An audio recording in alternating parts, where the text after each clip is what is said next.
استنجا کرتے وقت جسم کو پوری طریقے سے ڈھیلا رکھا جائے،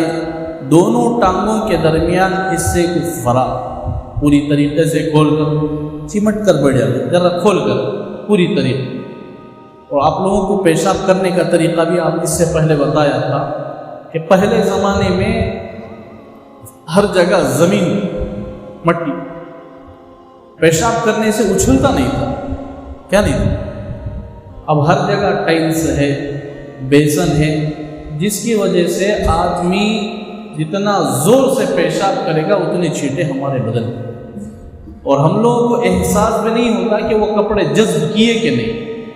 اور ہمارے کپڑوں میں وہ چھینٹے پڑے کہ نہیں پڑے ہم لوگوں کو معلوم نہیں ہوتا۔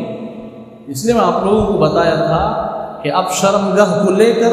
بیسن کے کنارے حصے پر دیے جائے تاکہ آسانی کے ساتھ چھینٹے بھی نہ پڑے، پیشاب بھی آسانی کے ساتھ ہو جائے۔ بولنے میں مجھے شرم نہیں آتی ہے، میں کیوں بولتا ہوں کہ حضور کا پورا طریقہ آپ کے سامنے رکھو، اور قیامت کے دن حضور مجھے نہ پوچھے جائے کہ یہ ایک سنت کو چھوڑ کر آ گیا تیری شرم کی وجہ سے، وہ ایک سنت کی وجہ سے لوگ کتنے اپنے اعمال میں اپنے اعمال کو برباد کیے، بیکار کیے۔ جب ہمیں بیسن میں بیٹھتے ہیں تو بیسن کے ایک جانب آہستہ سے پیشاب کرے، بیچ میں پیشاب کرے تو بھی اچھلے گا،